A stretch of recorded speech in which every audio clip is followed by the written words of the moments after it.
एक ग्रह है जिसके पीछे हम हमेशा पड़े रहते हैं, क्योंकि हम इस पृथ्वी पर रहते हैं और इस पृथ्वी पर सबसे इंपॉर्टेंट चीज क्या है? सबसे इंपॉर्टेंट चीज है पृथ्वी तत्व। पृथ्वी तत्व मतलब हम, दुनिया का हर आदमी स्टेबल होना चाहता है, राइट, सेटल होना चाहता है। इसीलिए वो जो पृथ्वी तत्व है, जिसकी वजह से मैं इस चेयर पे बैठा हूं, आप अपनी अपनी चेयर पे बैठे हुए हैं, जिस पृथ्वी तत्व की वजह से, उस पृथ्वी तत्व को कंट्रोल करने वाला ग्रह है बुध। और इसीलिए बुध जो है वो बुद्धि का कारक बताया गया। जो शब्द बुद्धि आया है वो शब्द बुध से आया है। इसका मतलब क्या है? इसका मतलब सिंपल है। ऋषि पाराशर मुझसे ये कहना चाह रहे हैं कि अगर आपको लाइफ में सेटल होना है आर्थिक रूप से, क्योंकि आप फाइनेंशियल स्टेबिलिटी बोलते हो ना, स्टेबिलिटी बोलते हो ना, सो आपको अगर आर्थिक रूप से सेटल होना है तो सबसे इंपॉर्टेंट है आपके जीवन में लर्निंग, क्योंकि इसीलिए वो बुद्धि का कारक ग्रह है, इसलिए वो लर्निंग का प्लेनेट है। और आप देखो कितनी खूबसूरती से उन्होंने बताया है कि उन्होंने बुद्ध को एक बालक जैसा बताया, सूर्य को पिता स्वरूप बताया है, चंद्र को मां स्वरूप बताया है, मंगल को आर्मी या छोटे भाई बहन जैसा स्वरूप बताया है, शुक्र को पत्नी के स्वरूप में बताया है, और बुद्ध को बालक, एक 12-13 साल 14 साल का जो बालक होता है उसके स्वरूप में बताया है। इसका मतलब क्या है? इसका मतलब बहुत सिंपल है कि अगर आपको लाइफ में कुछ सीखना है तो बच्चे के मन से सीखना पड़ेगा। आप कभी भी कोई चीज ऐसे नहीं सीख सकते कि मैं तो फला आदमी हूं, मैं तो ढिमका हूं, मैं तो ऐसा हूं, मैं तो वैसा। when you want to learn something, you have to become a student, and a student has no ego। देखा आप जब किसी चीज में विद्यार्थी रहते हो तो, है ना? और इसीलिए जो व्यक्ति हमेशा कुछ सीखता रहता है वो व्यक्ति हमेशा जवान रहता है। ऐसी कहावत है कि नहीं? इसीलिए कहावत है क्योंकि आपका बुद्ध बलवान होता है, और बुद्ध बलवान होने से आपके अंदर चाइल्ड लाइक फीलिंग्स बनी रहती है, चाइल्डिश नहीं, चाइल्ड लाइक फीलिंग्स बनी रहती हैं, और आप हमेशा नित्य नूतन तरीके से रहते हो। उसके बाद जो सबसे इंपॉर्टेंट ग्रह है, जिसकी वजह से हम ज्योतिषियों की पूछ परख है, वो है शनि, राइट? तो शनि एस्ट्रोलॉजिकली सबसे दूर है सूर्य से, राइट? पृथ्वी से भी सबसे दूर, सूर्य से भी सबसे दूर है। इसीलिए ये पूरा एक चक्कर लगाने का, जॉडियक का एक चक्कर लगाने में सबसे ज्यादा समय लेता है। इसीलिए उसको शनि नाम दिया गया है, जिसका बेसिक अर्थ है शनै शनि, राइट, धीरे धीरे चल। तो शनि जो है वो हमारे शरीर में वायु तत्व को कंट्रोल करता है। तो आप पानी के बिना रह जाओगे, अग्नि के बिना रह जाओगे। अग्नि के बिना क्या होगा? जैसे आप बीमार पड़ जाते हो तो अग्नि शांत हो जाती है, तो आप पड़े रहते हो बिस्तर पे। बट आप वायु के बिना 2 मिनट, दो तो ज्यादा बोल दिया, 1 मिनट भी शायद आप नहीं रह सकते, राइट? यानी कि आपकी जो ब्रेथ है उसका कंट्रोलिंग प्लेनेट है शनि। यानी कि जब तक आप इस पृथ्वी पर रहोगे वो केवल और केवल शनि देव के आशीर्वाद से ही रह सकते हो। और इसीलिए उस ग्रह को कर्म का प्लेनेट बोलते। आपने वो सीरियल देखा, कर्म फलदाता शनि, कभी ऐड देखा होगा, राइट? उसको कर्म का प्लेनेट बोला। कर्म का प्लेनेट का मतलब क्या है? You are suppose to live on this planet Earth until or unless your karmas are not finished। जिस दिन आपका कर्म फिनिश हो जाएगा इस बर्थ का, आपका जय गुरुदेव हो जाएगा, आप किसी से नहीं पूछो, राइट? इसीलिए शनि को कर्म का प्लेनेट बोला, और उसका जो एलिमेंट है उसको वायु तत्व बोला।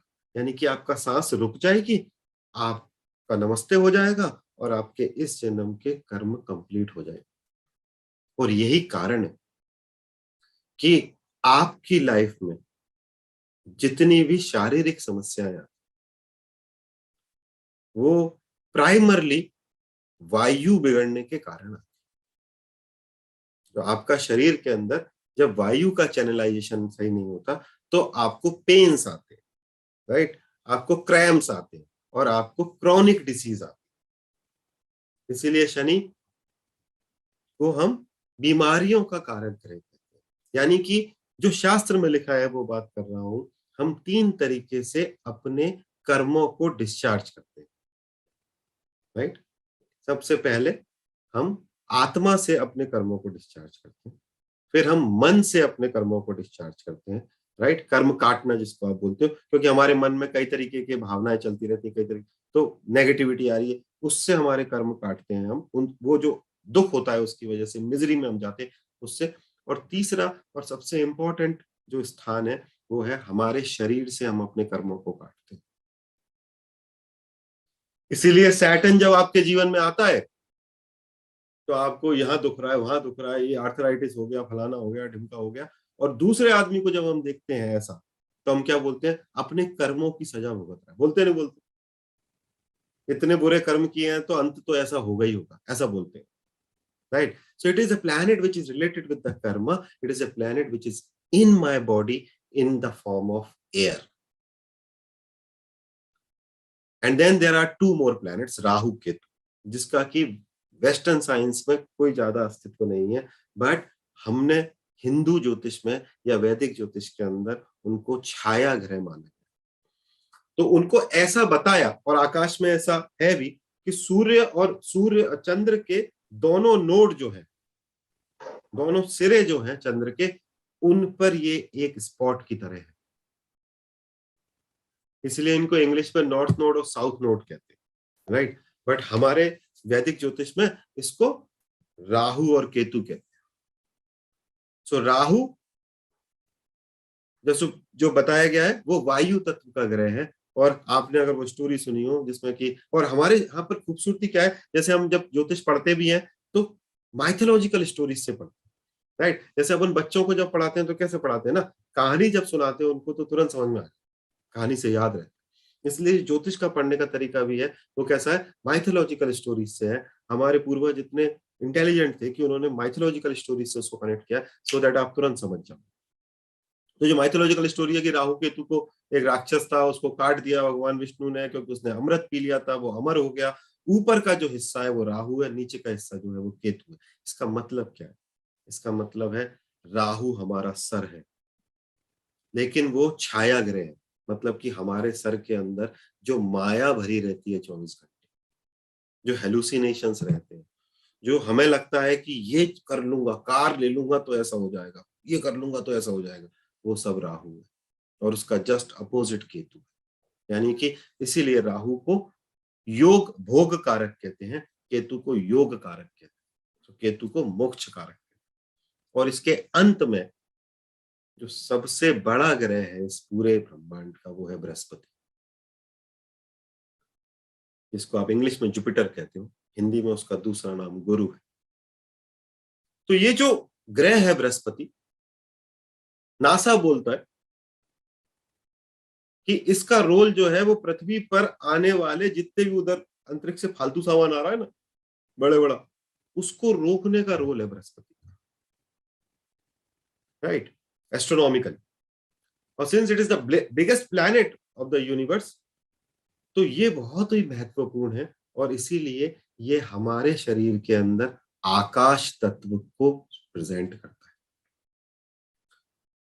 मतलब कि आप ये बात अच्छी तरह से जानते हो कि ये पृथ्वी आकाश में लटकी है, लटकी है कि नहीं लटकी, अंतरिक्ष में लटकी हुई है। इसका मतलब क्या है, हम भी आकाश में लटके हुए हैं।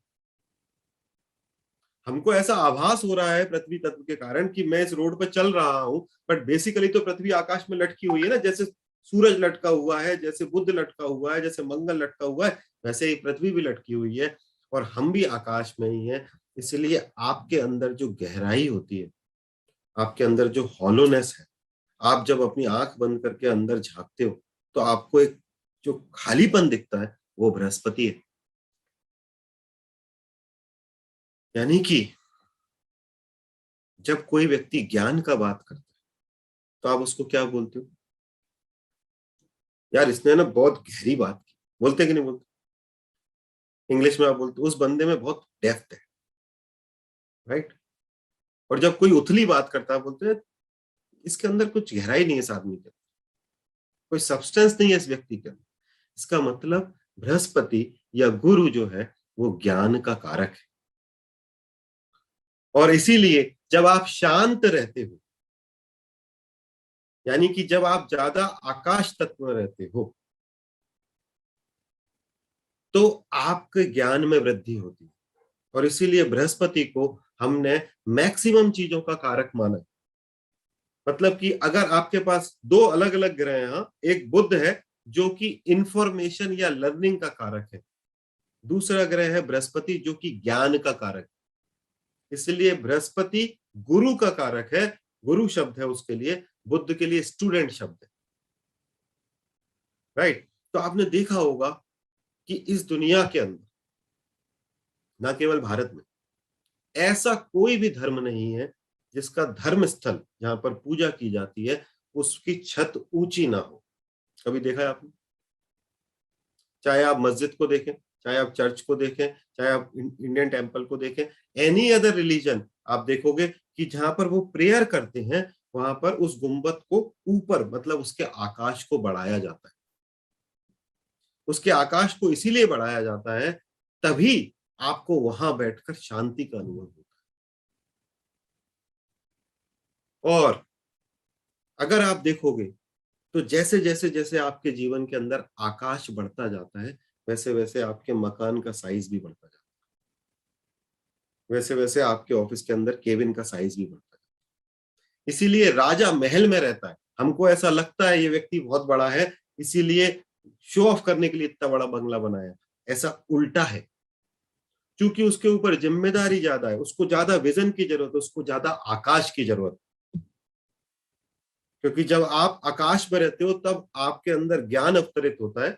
इसीलिए घर में सबसे बड़ा कमरा घर के मालिक का होता है, ऑफिस के अंदर सबसे बड़ा केबिन ऑफिस के मालिक या उस ऑफिस के बॉस का होता है, और इसीलिए देश में सबसे बड़ा भवन प्रधानमंत्री या राष्ट्रपति का,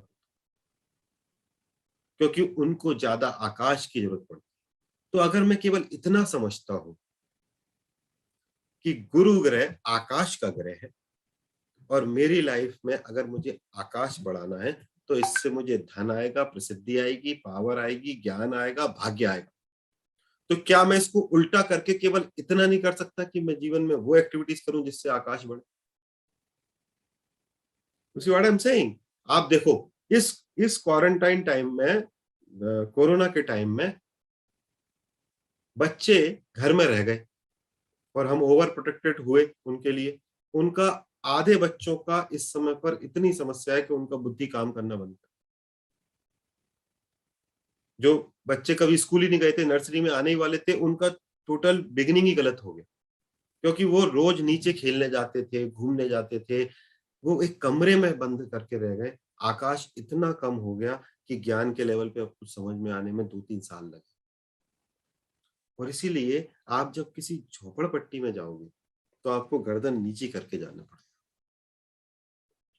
क्योंकि वो झोपड़पट्टी में रह ही इसलिए रहा है क्योंकि वहां पर आकाश कम है, तो बुद्धि काम नहीं करती, आपको अपने हाथ पैर से ही काम करना पड़ेगा। और इस दुनिया में कीमत जो है वो हाथ पैर से काम करने की नहीं है। एक लेबर को 400-500 रुपए मिलते हैं। आप अगर एक डॉक्टर हो तो आपको आप एक इंजीनियर हो, तो एक सॉफ्टवेयर इंजीनियर हो तो आपको 10 लाख 20 लाख रुपए महीना मिलता है। एक डॉक्टर हो तो देखने भर के, लिखने के भी नहीं, हजारों रुपए मिलते हैं। तो इस दुनिया में वैल्यू उस व्यक्ति की है जो कि ज्ञान के लेवल पे काम। सही है गलत है?